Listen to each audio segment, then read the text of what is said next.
Welcome to the Old Lady Hour with Lorrie and Sheryl. And today we're very excited to have a guest, Mark Hughes Cobb, an award-winning journalist, thespian, and musician, really a Renaissance man and man about town. Yeah, very excited, huh? That's a lot to live up to. That is. I'll try. Well, we've had a little break from our podcast, so we're returning. So if we're a little rusty on it, of course, but we're professionals. We can keep it going. So we asked you here really to talk about so many things, and I've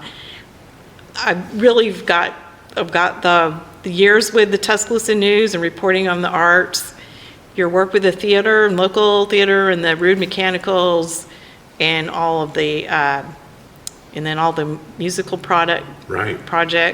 Products is what it comes out sometimes. Projects.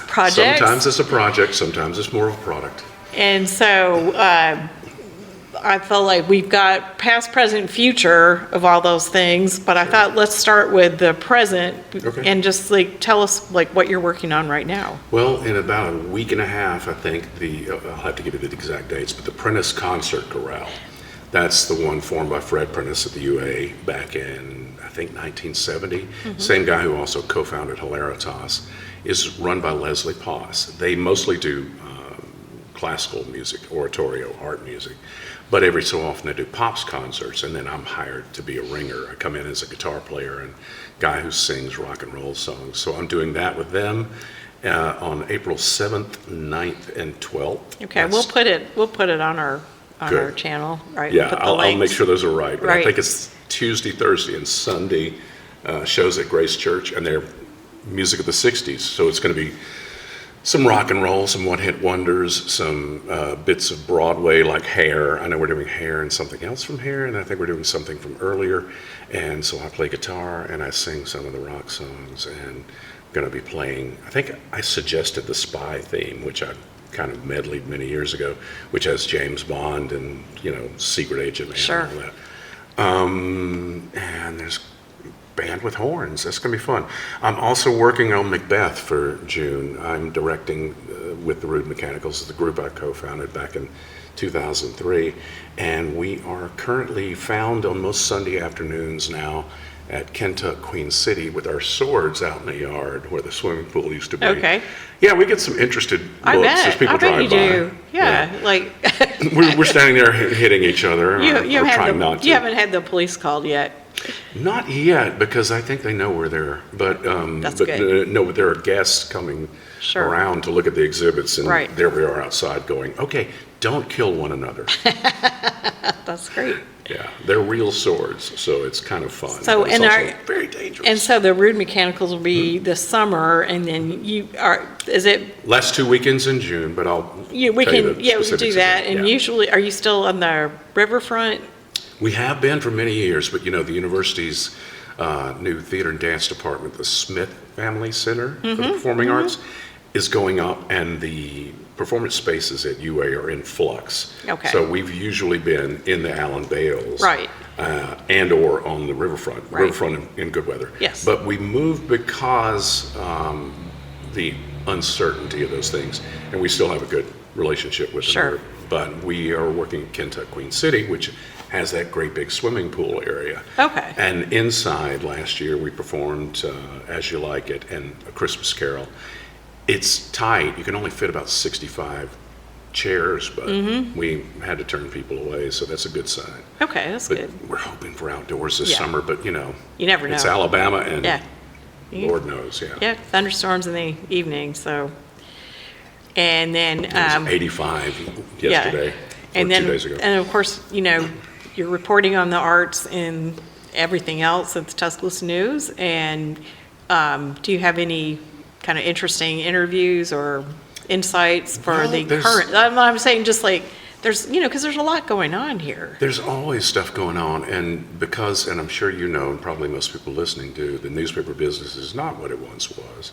We're not in the days of Citizen Kane, and we don't have huge staff. So I do a lot more variety than I used to. I have to cover the university sometimes, healthcare, sometimes city and county government, that sort of thing.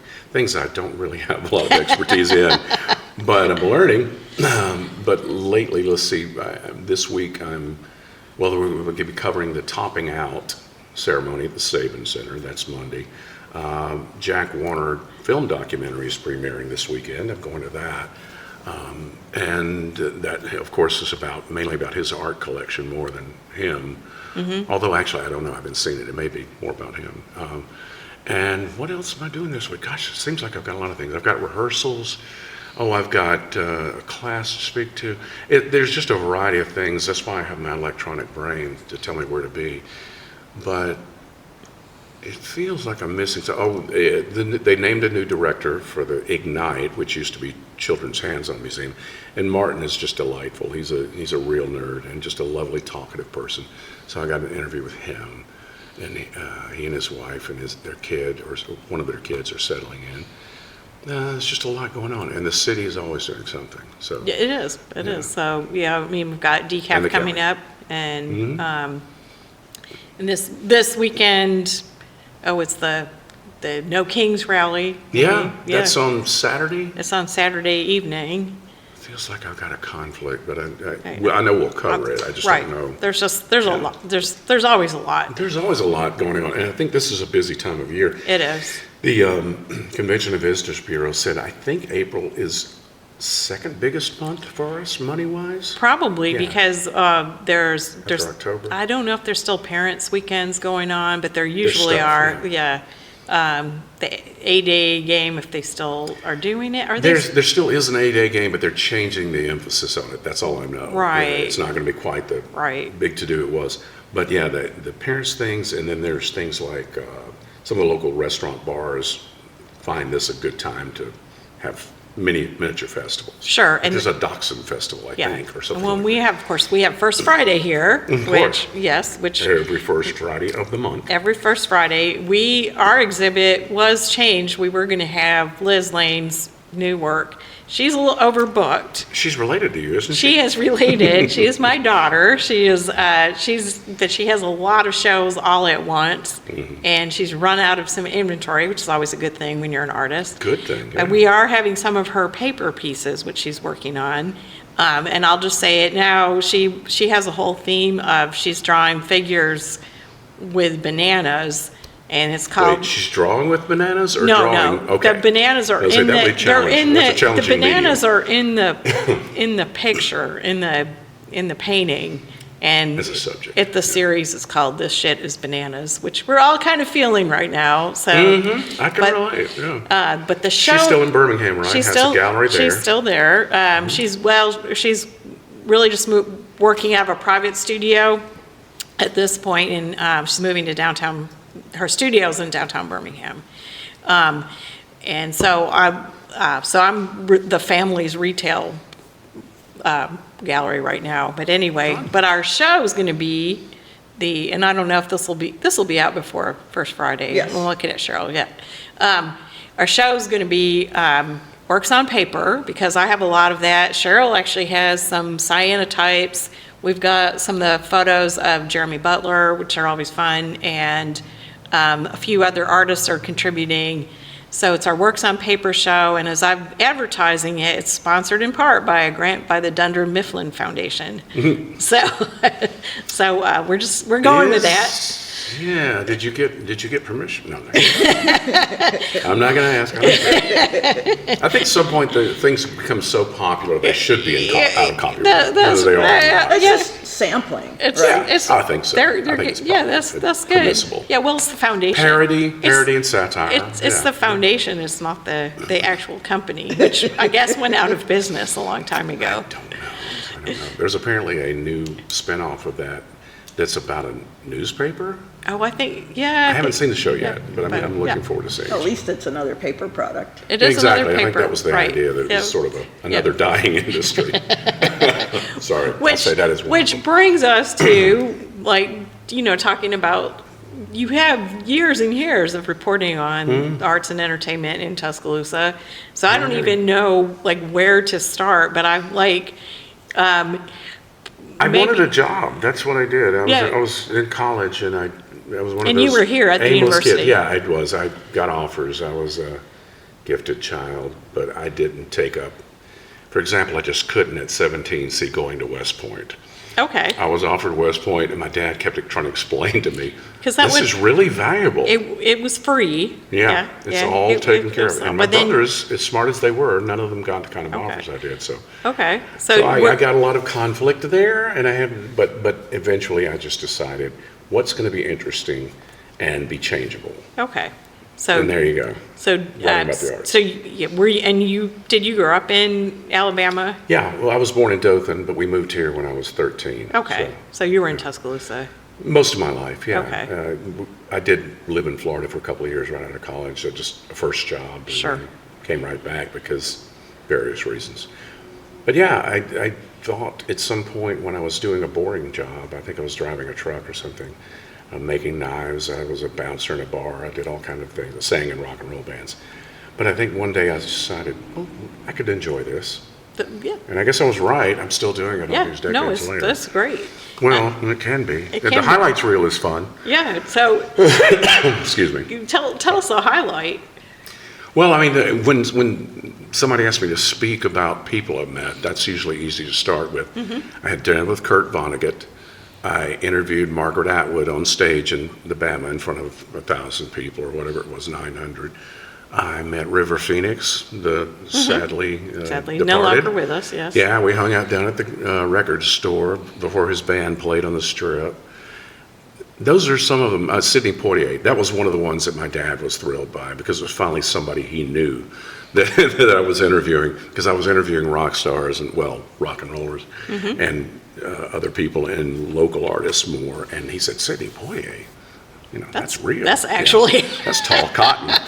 So the great Ricky Yanara, who sadly is no longer with us, took a photo of me with him. And Dad had that framed. And he's the same guy that took the picture of me and Charlton Heston. Oh, wow. That was another one. Yeah, while I don't agree with a lot of the things he did politically, I was a huge fan of his, Of course. I mean, 60s science fiction, 70s and all Sure. that. So and Ben-Hur, of didn't course. you have a band that was Called named the Damn Dirty Apes? yeah. Okay. We played at Guerrilla Theater, which we know is not Gorilla Theater. That's but, right, that's but right. everyone used the Right, the Gorilla. Gorilla, And so one day we were playing, and this was just, I had another band that was my grown-up band, The my friends. Yeah, the Crying Crying Jags. Jags, okay. Before that was Corvairs. I've had a bunch of them. But we were playing regularly and recording. The Apes were kids I'd done Jesus Christ Superstar with at the Okay. university. And they were sweet, sweet boys, and I say that like they're children, they're grown men, but at the time they just asked me to sit down on the guitar, and we started playing, people had fun, so it evolved into a thing. One night somebody just turned and looked at me and said, what's the band's name? And they just The came Damn Dirty out. Apes, yeah. Okay. Everywhere, we're stuck with it. Didn't you have, let's see, what are some of the other band names you've had? The Simple Tones, I like Okay. that one. People, I don't know if they got that Three Stooges joke, Simpleton, Simple Tones. That was sort of a twangy band. The Infinite Monkey Typing Pool is one of my Shakespeare jokes that nobody else gets. I do like that one. Thank you. I'm Yes. glad. I just usually go by IMTP. And the Biscuit Cannons is what I use when it's an acoustic, Okay. usually, like a duo or trio, with Soapy or Gerald or people Sure. like that. Yeah. So what's the Named after the Montgomery Biscuits. Okay. The only baseball team I know of that has an inanimate object as a mascot. I just thought that was hilarious. My Uncle Fred and some of my cousins and things lived down in Montgomery, and they were swearing to me up and down that there was a biscuit cannon, and I called lie on them, but they finally produced one. They showed a photograph of a caught biscuit. Okay. They shoot them in these foil things. Okay, so yeah, well, there's you we were just in Fairhope where or in Foley, there's the restaurant, the Lamberts, they have the thrown rolls, so it could be, it's on that theme.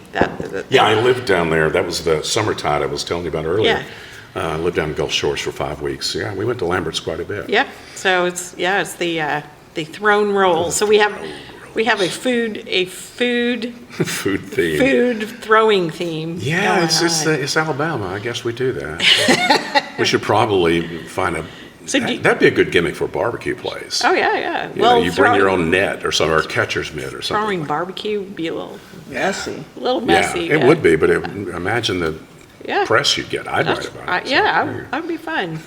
There we go, retirement plan. So do you have a current band now? I use the IMTP mostly, but I also use the Rude Mechanical sometimes. It just depends. I don't have a full band. I mostly just go when people ask me right now. That's kind of pandemic related. Okay. A lot of things fell apart then. Right. And some of my favorite musicians are in Birmingham, and so it's a little trouble to get them together. But I can put a band together. The Crying Jags reunited for a Chucker reunion a couple of years ago, and all those guys are still friends, but one of them's in Portland, Oregon. Oregon? Yeah. I keep wanting to say Maine, but Portland, Oregon. But we get together every now and then, those guys, and hang out. They're old friends, but I'm recording some stuff at home. I just started writing again last year. I had a couple of years where, I was taking care of my mom. She was leaving this world, and felt like I wasn't really doing much outside. I was, but then as things began to resolve, I started writing again, and I got pretty excited about that. So may start a new band. Who knows? Okay. After Macbeth, though. Okay. Macbeth is a So lot is the music you're writing, is it inspired by caregiving or It's usually mortality? pretty oddball stuff, and it's Okay. usually out of the blue. But sometimes I've written specifically for the company. Shakespeare, I don't know if everybody knows, has songs written in most of the shows. Sure. Back in the day, there was not much going on except theater and bear baiting. So if you went to the theater, you would expect to see clowns and music and songs within. So the shows often have lyrics written within them. They don't have written music. And I've been writing it for us for all those years. So writing specifically for a thing is different. I wrote one for Christmas Carol last year that people seem to like, called Good as Gold. It's a duet between Scrooge and Belle. And it was inspired, of course, by the Muppet Christmas Carol, Sure. the best of them all. It is the best. Excuse me. Well, I do. There's a duet they cut from that. I'm kind of partial to Mr. Magoo's because I kind of Mr. grew up with that Magoo's, one. somebody else told me that. And we're like, you've got to watch Mr. Magoo. Have you not seen it? I don't remember it. Okay. I don't remember it. I may have. I but- think they used to show it pretty often at Christmas time on Matt TV. Davis, who's over at the University Theater Department, was saying that. Yeah. Well, that's because I'm an old lady. Old ladies remember. Well, I mean, they were making bringing fun. back the title of They were podcast. they were making fun of a blind man. Sorry, but You're actually officially an old lady now. I am. How's that? I had my birthday last week, and I got my Medicare card. So that is Congratulations. that is officially official. So I think age is just something that happens if you don't die. So that's nothing wrong with what that. we've been talking about. Yeah. A lot of people don't make it. So So I mean, part of the thing is just kind of keep going, which is what we're doing. not unlike my job. I never planned to be there this long, but you Well, keep getting up and doing the same job. I After mean- a while, and it starts to look like a career. if- Sort of. As long as you're enjoying it. I'm still employed. Yeah, they still pay me. That is really part of it. So That is very much part of it. I don't plan on. I have a job where I can't really retire from it. I could No, change and you how. wouldn't want to. Yeah, I could change how I'm doing it, but I'm always going to paint. So Well, people said to me, because, every now and then not just this, but every corporate overlord will offer a buyout, at some point, because they're trying to cut whatever. And I always consider it, but people say to me, oh, you'll be so bored if you retire. I'm like, no. I will be so much more well, because available to do other things. I Yeah, mean, yeah. music is one thing, thing. and so Theater. you've done a huge amount of writing through the years. Now, would you ever compile some of the articles into a book? Do you get asked that pretty often, or? I have been, but what I tell them is I hate everything I wrote yesterday. Everything I wrote Okay, yesterday. I understand. Every now and then I look back over like a year or a previous year, and I go, it wasn't so bad. But I feel like it's always in progress. Writing is anyway. It's like a painting that you never actually finish. And Right. So that must be frustrating. But because it's newspaper writing, it's not meant to be permanent, I don't think. It's more like theater in the sense that it's there and then it's gone. More of a performance almost. Yeah, and it is of the moment, but the columns are right. Yeah, they're more personal and they're more I mean, I think, inventive, I guess. But I think there'd be an audience for that. So. there might be. I mean, I don't know. It might be just be you and like several friends, but they'd be polite about it. So Well, but that's interesting that you say you're not happy with it. I'm never happy with it. I mean, even when I let it go, I mean, Do you ever reread what you wrote? do I what? Sorry? Reread your articles very often? Yeah, occasionally by accident. But sometimes it just pops up. Somebody says, "Hey, that was a good one." You know? A lot of times it's friends, and then there's other people who say something. They don't ever attack the actual writing. They sometimes attack what I said. But then I have to look back and go, what was I writing about? Because it is kind of ephemeral. It's sort of, you do it and then it's done. You let it go. And it's been that way for 30 plus years. But yeah, every now and then I get a better feeling about it. Every now and then I get that sort of like, I guess I'm okay. People will say things like, gosh, you should be a writer, you know, thinking they're the first person they've ever said that. And I go, yeah, I will someday. But no, there's other things I write, though. It's just, you know, that I'd be Do you ever, even less happy to show people. well, because you're writing songs, music. Writing songs. Written a couple of short plays that have been performed. But yeah, things like that. Theater. Yeah. So, And I have done some freelance work for other people that's just, you know, for hire, but that's, that's very specific to whatever their needs were for magazines and things. The creative part, I am actually working on a novel, and it's about the 5th one I've begun, and I've gotten to the end, so I'm putting this out in the air so people will hold me to task. Okay. But it does need serious rewriting. So Okay. I can't wait to hear the title. I could give you one of the early titles. One of the early titles was "A Lot of Folks Deserve to Die" from Little Shop of Horrors. Okay. But then I thought that's a little too comical for what I was going for. So. Well, we like the comedy here, so. Oh, it's dark comedy. Okay. I just don't know. The title might throw people off. They might think it's funnier than it is. Okay, so there could be that. Do you find, if you're writing fiction, you know, do you find, are you disguising some people, or are they composites of anyone you know, or? Everything is a composite, really, but not specific people. Sometimes there's a characteristic, like when I was 18, in a bio lab, I met 2 women who both of whom I was interested. One had a haircut like Tony Tennille, and we're still friends, Tony and I. Well, her name's Regina, but she's Tony to me. Okay. And the other woman, I don't remember her name or anything about her, except she had black hair, and there was one red streak in it, and she swore it was natural.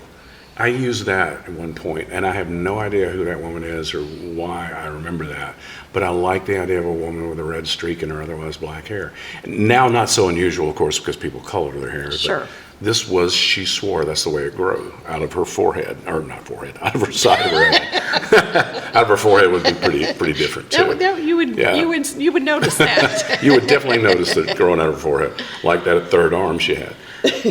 So I don't know if she'll ever recognize it. And I wrote a song called Grief and Tequila that was loosely based on something that happened when I had a really rough night.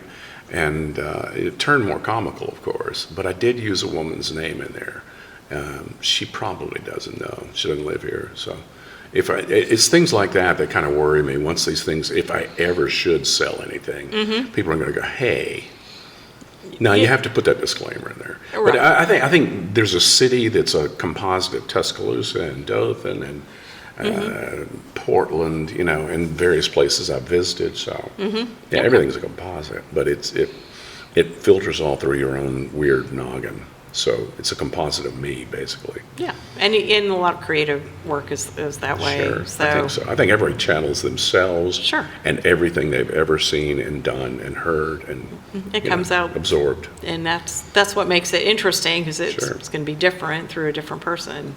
Well, they say write what you know, but I say know what you're writing. You know? Okay. So you go out and absorb and stuff. And I have, over the many years, learned a lot, or rather learned a little about a lot. A lot. I can converse semi-knowledgeably on a whole bunch of topics. Well, and one thing, not very in-depth about too many of them. one thing you're really engaged with and have been for years is Shakespeare. And so I feel like you've really done a lot to popularize Shakespeare in Tuscaloosa, and for a variety of people, including a couple of our young charges at one point. I had fun with them. And Good boys. and that is, that's really a great experience. So tell us a little bit about the Rude Mechanicals and like how it came to be. And Sure. Well, I've been singing in rock bands, like I mentioned, since I was a kid. And as I was divorcing, I began to realize I need to go out and make more friends, because my friends are all writers and musicians. They're very morose, and they're not much help. No, I love them all, but I did need a change, so I started becoming more social. And when it became more social, I met some of the people I've been writing about, which included visual artists, hung out with some of those crazy people, and theater people. And they would say, that, and of course, anytime your band plays, you spam everyone you know, please come out. Sometimes they come and they say, hey, you can sing a little bit and you're not afraid to be on stage. Why don't you audition for a musical? And I thought, that's crazy. I don't know how to act. I mean, I barely know how to act in real life. But someone said, you can learn. And I said, okay, do Jesus Christ Superstar. I'll audition for that. And I didn't realize it had just been revived on Broadway. And Ed Williams, the chair of the department, had seen it, put it on the 2002 season, which was about the time I was making that joke. And I thought, well, that's kind of serendipitous. So I auditioned, got cast as pilot, had a great learning curve, learned a lot, learned all the tricks in about 4 weeks. And the show went well and made a lot of friends. That evolved into a band and the Damn Dirty Apes and some other things. But more directly, the assistant director was a kid named Andre LaSalle, who was a grad directing student. And he said, hey, you're doing great. And I'm like, hey, who are you? Because I didn't know what everybody did and what their jobs were. I didn't even know what cheat out meant. So Andre and other people and were for those who are not in theater. cheat out just means turn toward the audience. Sure. That was what I kept asking, why don't they just say that? But you have to have your lingo, right? Yeah. You have to have your slang. You have to, your insider. Right, to make you feel like you know something they don't know. That's right. They're like, stage right, stage left. I'm like, is that my left? And yeah. Yes. Okay, very complicated. Thankfully, there were a lot of good people in that. Anyway, so trying to make a story shorter, Andre, everywhere he has gone, everywhere he's worked, and that includes New York, New Orleans, Chicago, I'm not sure where all else, he has done A Midsummer Night's Dream. He loves that play. He connects to it very deeply. He thinks there's something more to it than simply a fun show, which we all know. But he asked me to be in that. And I thought, well, that's kooky. I don't know how to act. Again, I just did pilot, which basically involves screaming and crucifying an actor, which I was familiar with. Well, that's all right. Yeah, that was already in my wheelhouse right there. Yeah. And it was sort of a rock singing thing. But he said, I can teach you everything you need to know. And he did, basically, in one summer. That group bonded well, and before we even put the show up, some of us were thinking, hey, let's do another one. And he said, well, we can do 12th Night with a smaller crew, because some of them had to go into other jobs.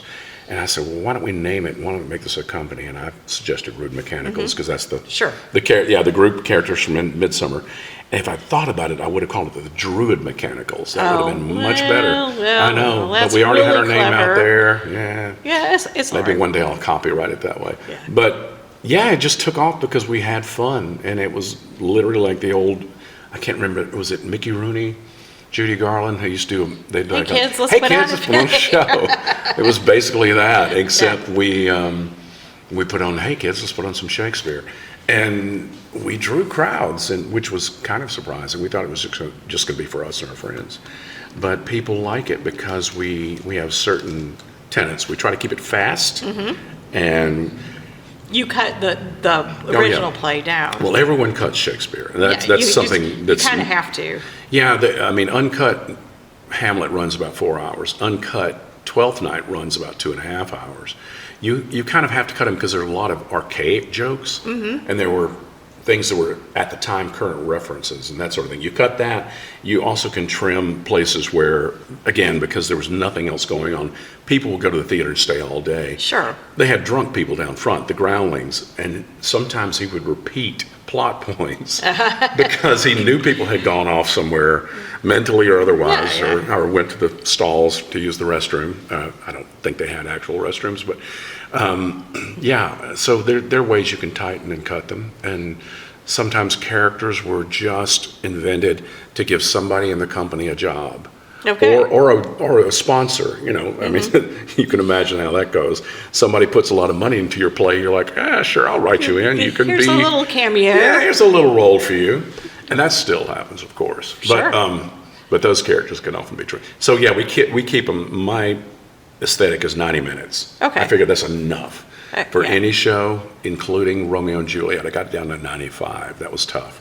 But Macbeth, for example, is easy to cut. It's a much tighter show. But we keep it to 90 minutes, and then we have a half-hour pre-show of music before it, so it's very loose. All these things are sort of evolved. And people actually come to hang out and just listen to the music now. Right. They'll show up 45 minutes early instead of half an hour early. So it's gotten its own little following.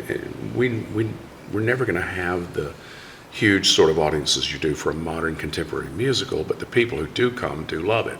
And some of them wind up being part of the company later.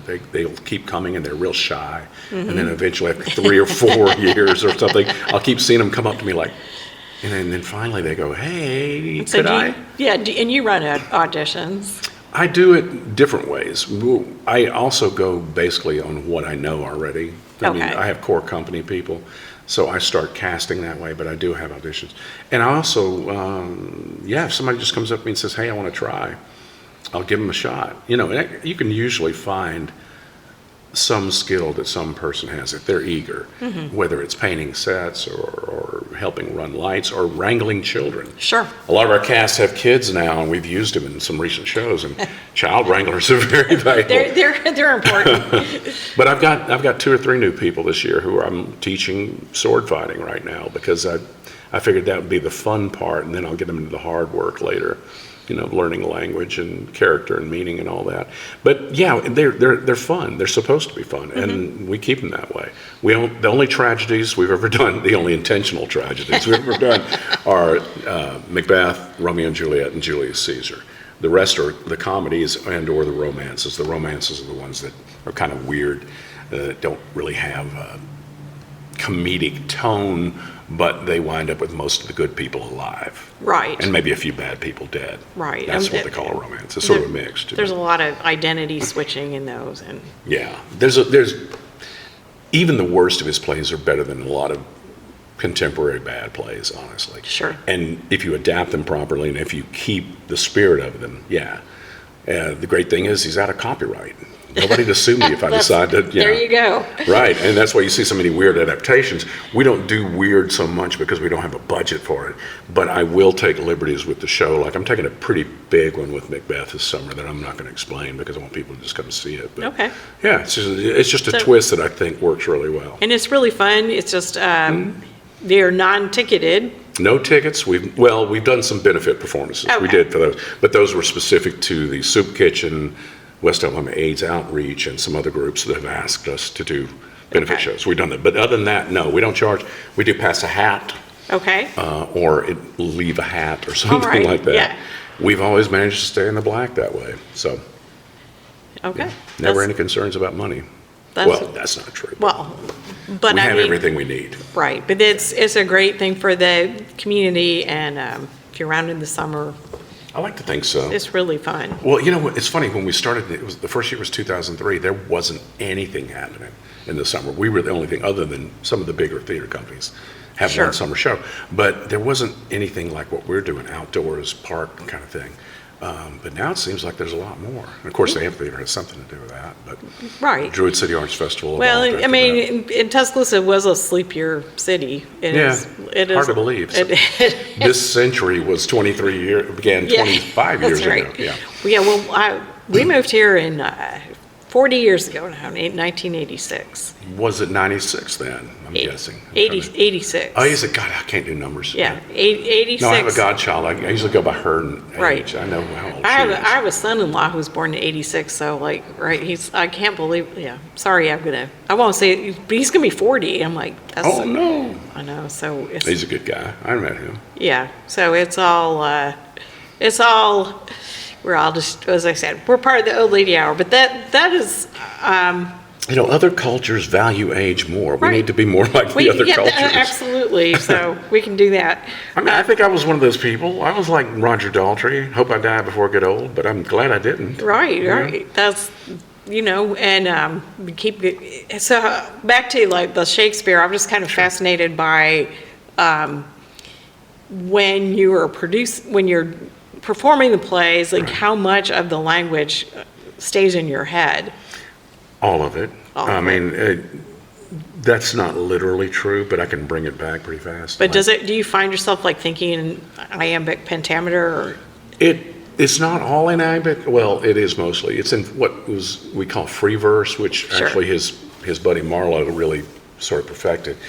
But yeah, there are rhythms of certain speeches, especially, that stay in your head. It's more the speeches. It's the dialogue can be trickier because sometimes it's very fast banter, like Beatrice and Benedict and Much Ado have that great scene that peaks when he's going, "Come, bid me do anything for thee," and she goes, "Kill Claudio," and the whole thing just turns into this wonderful dark rant for Beatrice to get up and call him not a man, and "Oh, that I were a man, I would eat his heart in the marketplace." And I'm like, I want to play Beatrice.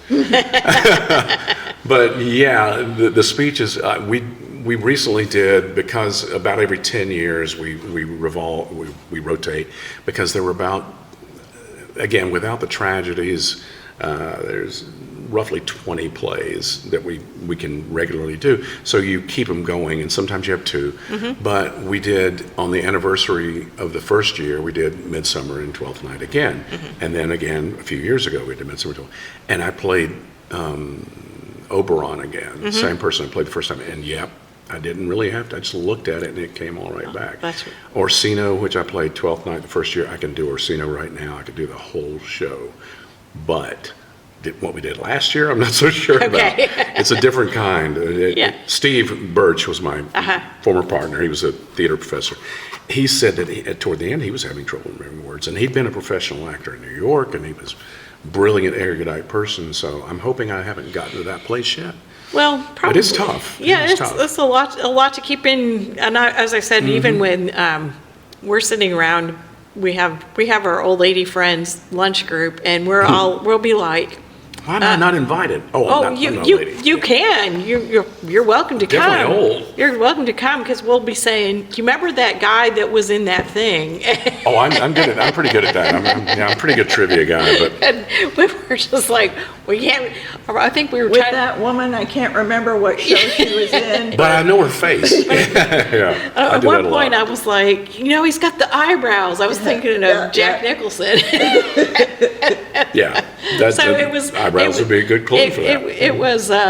It was, and I just feel like if our brains are like closets when we're young, there's not much in them. It's easy to go find something, but right now it's just like stuffed with file boxes. So I think of it like a bowl sometimes, and stuff splashes in. It's something else got to splash out. Yeah, well, there's that too. So it's a little of that, but it is remarkable. Long, mid, and short-term memory we all know about. And then I'm actually remembering too, there was a reading theater, and were you involved with that? Well, okay. Yeah, that was some grad students at the university. There's a Hudson Strode program. Hudson Strode was a professor for many years at the university. He had apparently a very good inspirational teacher. He had like 100 of his students publish books, which is crazy high number. But he left money. He and his wife did not have children, I think, and he left money and a home to the university to found the Renaissance Studies program. So Strodes is what we call them. They began coming out to see us work, and they were thrilled that there was somebody doing Shakespeare. That's not the only thing they study. They study, others, Marlowe, Milton, all that. But they began getting involved. Some of them were dramaturgs, which is basically somebody who works with text. That's big. Another one is fancy words, you use to be an editor. And some of them began acting with us. I wound up pulling some deeper and deeper in. And they were hoping we could do more shows than we do. We basically do them in the summer because everyone has a job. They have families. We don't have time to do a whole lot of shows. It's tough enough getting summer shows together. So they wanted to do shows during the school year for their students who've never seen Shakespeare and who are terrified of it. They think it's algebra on stage. Right. So they created a staged reading group, which is basically, it's not a full play because you still have a script in your hand, but you get up on your feet and you try to act it out and you try to embody the character. And that was called Improbable Fictions. It has changed the names, But yeah, we've been definitely involved, and I still try to help them out when I can. They do stage readings, which take 2 or 3 days to put up. A play takes a month at least. And they involve students. Some of them have theater backgrounds, some of them don't. But the whole point is to show students that this is fun, because it's hard to just look at it on the page. It's like sheet music. If you're not a musician, it doesn't make any sense. That's right. And you read a play, it doesn't always come alive in your brain. So seeing people up and doing it. So are they still, so it's still going on? It is. They changed names. Elizabeth changed it to the Alabama Shakespeare Project. And the focus is a little bit more on text, a little more academic. Okay. Where Nick and Natalie and the others made it more performance-based. But they're still performing, yeah. Okay, because I've been to some of those, and I think our son Charles was in Yeah, I at think least he was, one. yeah. So it's just another part of live theater that maybe not everyone knows about. And that's, there's no budget. Yeah. But You're not going to see a lot of fancy effects. But it's, just in this era, and this is kind of leading me to my next area, which is the AI, whatever you that know how I is. feel about that. This is where you might have to bleep out curse No, words. but because live theater cannot be replicated by, well, at least not yet. Not yet. Not yet. They're Maybe probably someday. working on some robots. I'm sure. But right now, it's a very human endeavor. And so that was like, if we were doing like a Christmas Carol, we went in the wrong order, but we went the present, the past, and I'm thinking the future. And so like a lot of the things that you're involved with really are kind of vulnerable in some ways. Yeah, the newspaper industry, it's still going to be tough to make any machine do what we do, because there are leaps of logic and intuition and things that I don't think a machine will replicate. But somebody will try to make it happen. Sure. I'm sure. But you know what? I'll be retired then. Who cares? But you're right. I think playing live music, I think many of us found, especially when the pandemic shutdowns happened, that we missed doing things in person. Now, everybody took a test, and everybody in the world decided they were an introvert also. But it's not really true. I think we're all verts. I think most of us like some connection. We like some being there in person. Yeah, The well, bookstores, for example, yeah, people don't just want to buy books online. No, they want to don't. go browse and look at them. And just like have the be around 'em. physical, and also be around people who also like books. Be around other nerds. And It's a big part of it. and so part of having a storefront like we do, and we're Very open, airy storefront. I'm just going to say, since we're Yeah. audio. Well, we'll have some photos, but it's Good. To have. Yeah, I opened this store a few months before COVID hit, which Good was timing, my yeah. timing was impeccably bad.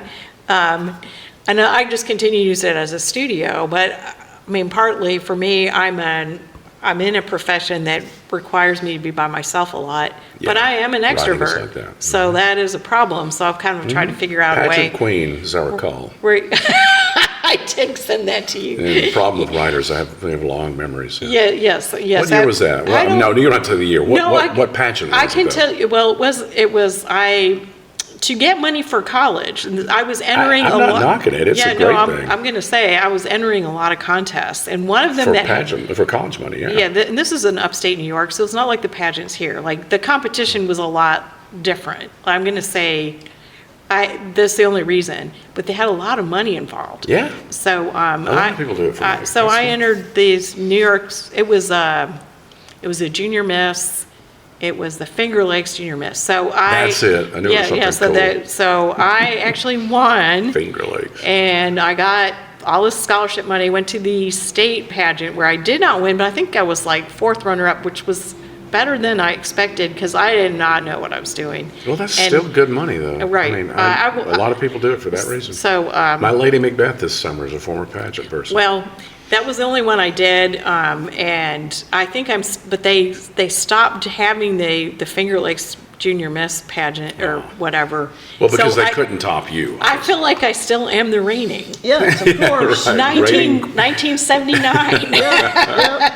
You've never been toppled. I have not ever passed on my crown. So I don't knock those things. However you get money for college is fine. My Right. dad almost got his leg blown off to go to college. So yeah, this seems a lot there, less crazy. There were things, I was just doing essay contests, just, kind Yeah. of whatever. I won't tell you the things I did to pay for college. Well, you Some of do, them were illegal, probably. where you do what you can. Mostly work, though. Yeah, that was a long time ago, but I also did theater. So, Well, pageantry is theater. In a yeah, way. so When that you're was presenting a that was character. part of it. I was doing a lot of high school theater because I feel like for the weird creative kids, that's where you need to be. Go Yeah. ahead, just get in the theater. That's what I told my children. You can be creative, you can be yourself and a you're little bit among out there. other people who are And you got differently wired. You got a Yeah. team, you got a tribe. I ended up really liking painting sets more than Yeah. anything else, so that made And sense. you will be very valuable and very valued. So I did Yeah. a lot of set painting back in the day. I actually did summer stock one summer.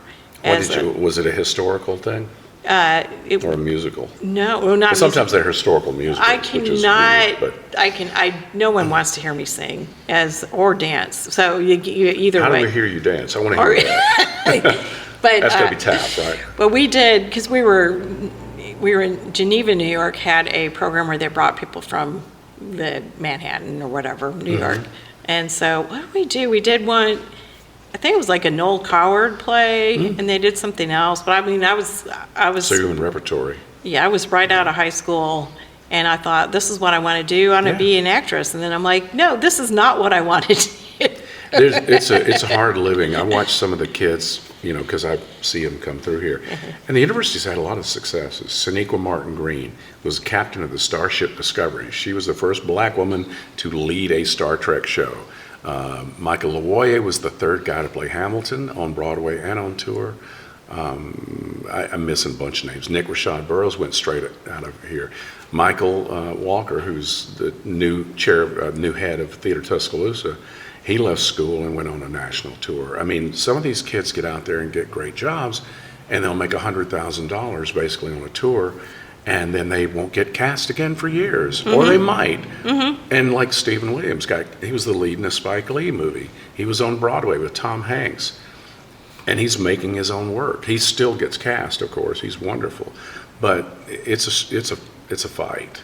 Most of the kids I see who are doing well are either on cruise ships, or they find a company that likes them and they'll keep working with them. And that's, they'll get paid, but it's probably not Broadway. It's probably not what they ultimately want. But that's a long shot, Some of them do better just going to smaller markets. It's what, like a lot of art, I think it's what you decide you can live with, compromise-wise. Sure. Like, we'd all rather be blah, blah, blah, rock star, but at some point, you realize if you have fun doing it, and if people enjoy it, and if one person comes up to you and says, hey, that song's beautiful, then you've had a good day. Then it's good, and we can change. Like, my husband wishes he had been a rock star instead of a chemical engineer, but it's okay. I think he probably got paid. He better. got paid Yeah. pretty well, and now he's translating the rock star impetus to he's playing for nursing homes and Nice. senior centers. And you know what? It's a great gig because he plays at like 2 PM for an hour. Yeah, They he gets pay- home in a decent hour, They right? pay him, and the people Captive there, audience. they love it. And We did a yeah. little of that during the pandemic. Yeah. Some guys, some friends of mine, we went around and played out their windows. Okay, Just yeah. going, hey, what do you have a request? Yeah. They all wanted to hear. Free what was it? bird. Yeah. Well, yeah. I usually give them a free bird when they ask for that. No, we had Soapy, so we were doing Summertime. Yeah, the Okay, classic yeah. Gershwin. Yeah. We played Summertime about 12 times one day. Wow. But it was like people all love that. So Yeah. oh yeah, sure.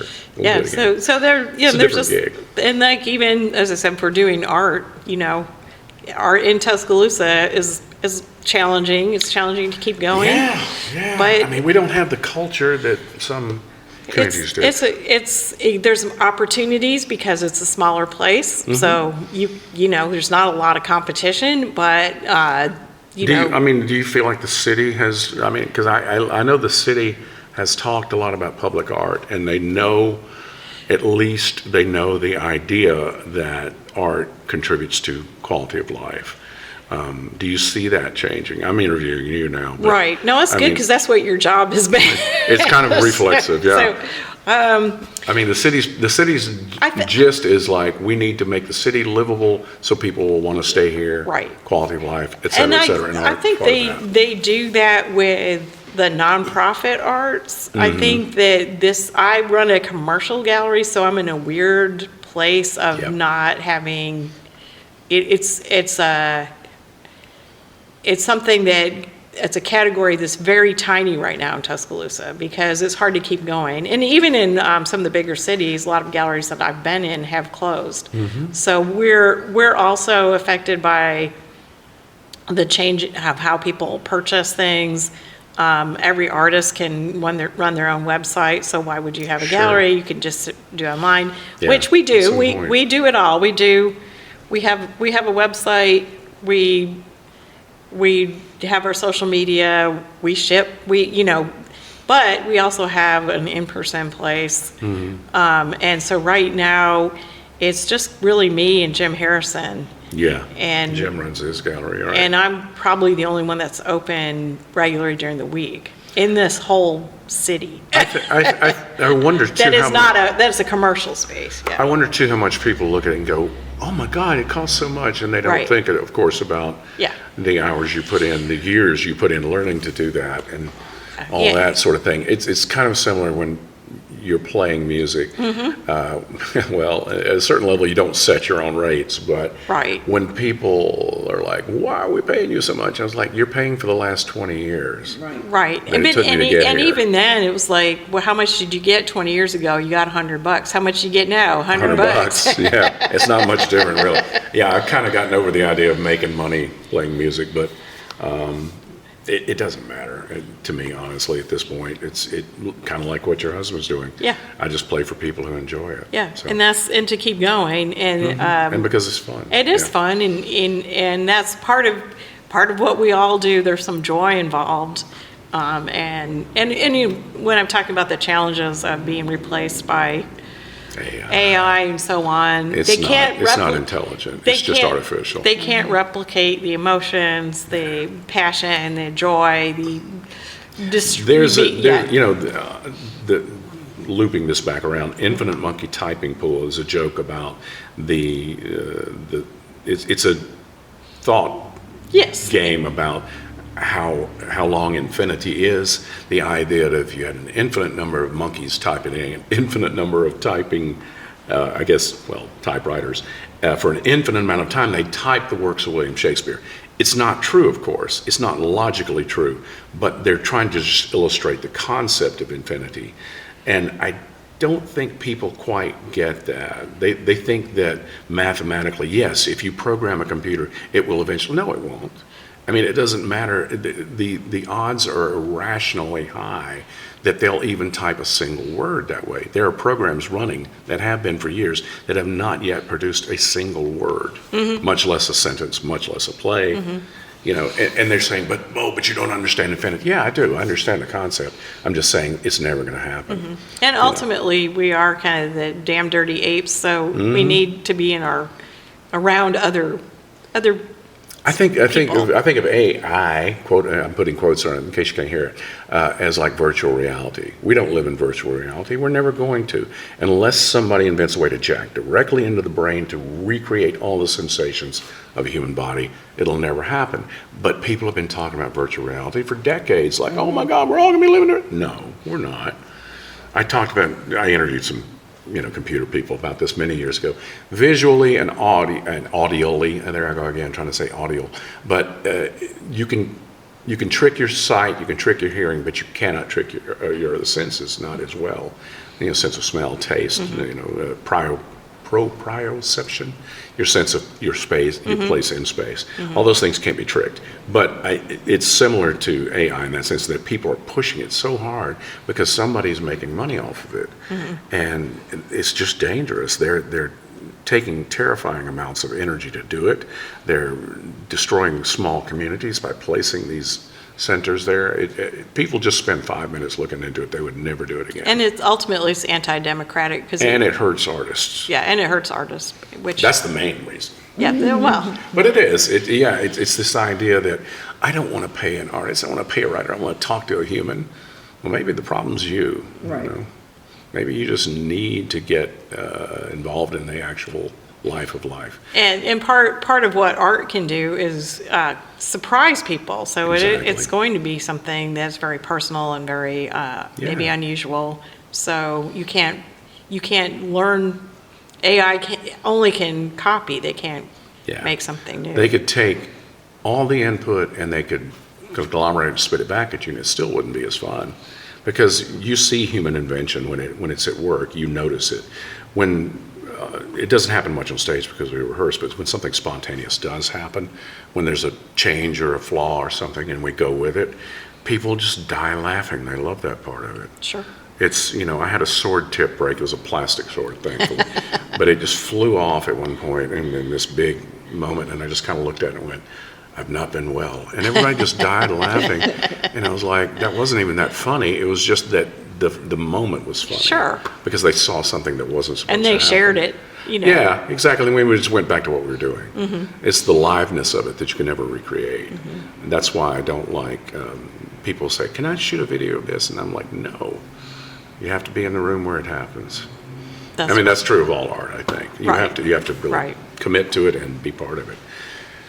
You can't, I'm sure your websites are lovely and all that, but you can't appreciate it the same way. Well, yeah, and people will say that when they come in and see it in person, they're like, oh, this is a lot different because you can't see the scale, you can't really see the texture. And I like photography. I take photographs, but I know you can't capture it all. Right, and people are looking at things on their phone, they see a little square of something. Yeah, that reminds me. I just wrote about the Birmingham Museum, that big, the Monet de Matisse. Yes, we were just there. It is really lovely, and it's just but it's hard to explain. I kept trying to tell people, I can't capture it really well. I do the best I can with a story, and then putting a bunch of sample pictures in there, but it just doesn't compare to being in the room, So I just tell people, just go. Just go. Just walk go. around. Trust me. Yeah, spend some time there. It's an easy. Any gallery, though. It's an easy drive. Yeah, and then just spend time at the museum itself because Yeah. the Birmingham Museum is. It's pretty fabulous. It's not a huge museum, but No. if you have an afternoon or a day, part of a day. Yeah, and it's free except for the paid exhibits like that. You can Right. spend a day in there and have a good time. And it's really it's. And then go hang out in Lynn Park if you And then feel brave. Right. So that's an opportunity right down the road, and then if you just want to come in here. I was going to say there are galleries here. Is there one big museum that you can think of? I In guess the Museum of Tuscaloosa? Natural History counts in Smith, but yeah, mostly it's galleries here, right? That's why I feel like we need a museum somewhere. A museum would be, when you spoke about Jack Warner, the movie, there was. That's one of those I was going to mention. Yeah, there was a And people museum, but did not know what was there. It's gone. Even though we wrote about it so many times. Yeah, People said, oh my God, I can't believe I didn't see that. It was like, I kept telling you. Yeah, it's gone. It was too bad it wasn't ever like a foundation or a municipal. When they put it up there in that one place in Right. North River, it was weird because you put a lot of your paintings close together because you've got a lot to display. Right. But galleries, museums typically give Right. you a little breathing room Sure. so you can kind of experience this one piece. Yeah.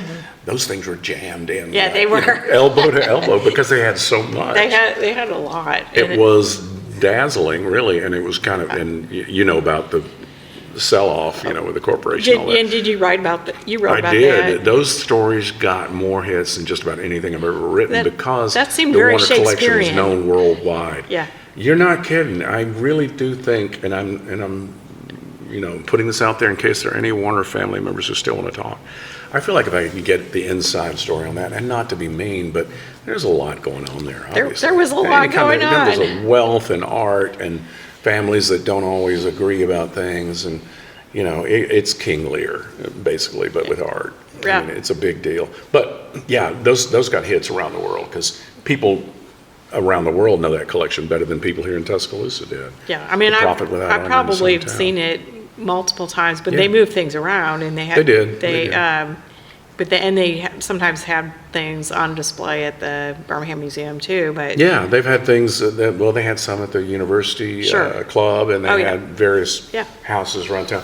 They had a few at the library, I think, a couple Mm-hmm, times, but yeah, his own house, Jack's house, of course he's passed away, but his house was a museum. I Right. mean, he had stuff in there that any museum would be happy to own. Right. In the downstairs bathroom. Right, There were 3 Andrew Wyeths around a toilet. sure, Now, they were protected, but but still, they were small pieces. yeah, But- yeah. Yeah, but I was just going, wow, this is really better than looking at a puppy with big eyes, I Well, guess, or whatever else. And I'm just saying, you could have nice art in your bathroom. It's Oh, sure. actually a good place. Sure, as to long as do- it's, Yeah, moisture. You don't gotta be get careful water or about. whatever, but. Yeah. I wouldn't put my Wyeth in there, but that's just me. Well, yeah. Yeah, maybe a Van Gogh print, Maybe but not a Van Gogh. Sure. I don't think he ever owned Van Gogh. But yeah, that Birmingham Museum is pretty fabulous for Yeah. the fame, and the Warner Museum was like that. But those to me are nice places to visit. But art is something that you want in your life. My home, I don't have a lot, but the pieces I've collected are idiosyncratic, and they're. They all mean something to me, and it's not just something to hang over the couch. Well, in and- fact, my stuff doesn't look good over the couch, probably. And It's just that does oddball remind stuff. me that you were involved with the monster makeovers. Yeah, So- I was one of the co-creators. We still, Sure. it's a big thing now, but it was because Steve Mullen, one of our videographers, came to me, and Anthony Bertino was sitting there, said, look at this guy. He takes his own kids' art and recreates it. And he said, we could probably do something like this. So we did. And the first year we went to Capitol School, and it just was so fun, it took off. So now Do you it's still remember going. what the first year that was? Yeah, it was 2010. Okay. And because Capitol School is just right across the Right, park right. from us, we basically just walked over there with the videographers and we shot.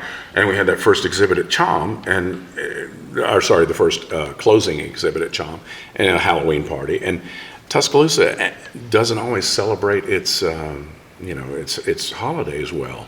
The Christmas we do pretty well, and 4th of July, but we don't do a lot for Halloween or Mardi Gras, so there's always seems like there's an opening for that kind of thing. So when we did that first one, I know Ann Powers her kid was in that first one, and she was talking it up, and we were like, yeah, I guess we should do this again. And so it grew and grew, and it's still going now. It has potential to grow even further. Sure. But it's a fun thing. In case people who are listening don't know, we take a bunch of children and ask them to draw something scary or something out of their nightmares or whatever, and they draw it, and then they talk about it, which is even scarier. Some of these kids needing years of therapy, I'm sure. But they come up with some crazy fun stuff, and then we hand them off to adult artists who do a reinterpretation, sometimes two-dimensional, sometimes a sculpture. We've had fabric art, we've had all kind of things. And it just winds up being really fun side by side. And we do sell them and T-shirts and stuff, and we give money to local arts education. My favorite thing, though, that kids say every year at those parties, they look at the adults and they look at theirs and they go, mine's better. You're right. Like that, they've got the artist's ego all in place. Yeah, I've been able to participate in a number of them. It's always been really fun. It's really Yeah, fun yeah. to meet the person you're paired with, the little child. The little and- person with the crazy notions in his Yeah, head about and- flame throwing and Yeah, and eating. it's- I've got it's really one. I've fun. got the only one I've managed to score is Sherry House, I think. Oh, okay. Sherry Warner. Sorry. Sherry Warner? Yeah, Sherry Warner. And it's about yay tall, and it's sort of a Godzilla-like thing out of concrete. But the kid said he eats army men, houses, and bacon. So she found little plastic army men, Monopoly houses, and pigs. That's great. And they show through the belly. That's the belly's really- in mesh. that's Yeah, really yeah. I keep it proudly. Yeah, And no, that's great. It's another great project. Well- it's a good one. It's a Halloween thing, and I like it when we can be open to the community that way. And the newspaper, various ownerships over the years, of course. When I went to work, it was New York Times. Then it was the current group, which has morphed into different things. But they all want us to be involved in the community because they want to remind people that we're not just parachuted in from New York or somewhere. I'm a local guy. I grew up here. And we are part of the community, even though we cover it and we're trying to be objectively above certain things, we're definitely part of the community. I want good things, the same way the mayor wants them, the same way you want them, same way anybody who creates wants good things. You want people to want to live here and to love when they do. That's right. Yeah. Bo Hicks is another one. Yes. Georgia City Brewing. Bo Hicks probably loves Tuscaloosa more than anybody we all know, and he just likes making fun stuff happen. Yeah. So, and that's it. We're all working together to make this a good community. Yeah. And just like doing the things that we'd like to see. Yeah, happen. exactly. So That's a big part of what creating art is, isn't it? And what you want to see. in a smaller city, you might be the one that has to do it. So, there we are. I didn't think I would ever do a lot of theater, and I certainly didn't think Shakespeare, but boy, I've really fallen in love with it, And it's a Kind of backed into it. really but- benefit to the community. Yeah, and that's just a side effect, honestly. I don't joke. I tell my cast that I enjoy rehearsals more than I do performances, and it's partly true. I mean, it's just extra when people show up and have a good time. Sure. Because the work itself is what's rewarding. I say that to make people do stuff. But it is. But it is. I mean, selling a painting is great, no doubt, but it really just pays for me being able to paint more. Exactly. So my whole thing is I just want to paint more, so I have to do things to be able to do that and go on to the next day. I used to want to play music for a living. Now I play it for a life. There we go. That's the line. There we go. So that's more valuable than anything. As long I as think you've so. got enough, to meet the basic needs, you can do the rest from there. There are moments, it's like I wasn't kidding about the highlight reels about work. The highlight reels of work are great. The highlight reels, though, of art are even higher. I mean, I have so many moments there I can't even tell you that I wouldn't have expected to just happen for one reason or another, musically speaking or theatrically or whatever. And I feel like people respond to it. And when people come to me and say they want to be part of it too, I'm like, okay. I'll do what Andre did for me 20-something years ago and teach you everything you need to know. And just, it's generous and being engaged in the community and having a good time. Oh, it's completely selfish. It's all about us. It's all about, no, it is. It feeds everybody. It's a circuit. Yeah. Most art is, I think. It should be anyway. If you don't have a reader or a viewer or someone to appreciate, then it feels a little incomplete. Right. You still would do it, right? Yes. Oh, yeah, absolutely. But it is for both. Yeah. It's a communication. It's a way to talk to someone. And it's tough to communicate if nobody's listening. That's also the Boy, case. we're talking in cliches now. We Sorry, are. Well, I got into cliches. I thank you so much for being here you're welcome. and sharing what you know about a lot of things and A little about a lot. A little bit a lot. And we always end our program the same way, which Sheryl, you know what time it is. It's What time is it, Lorrie? Peanut butter jelly time? no, it's time to watch our shows. It's time to watch our shows.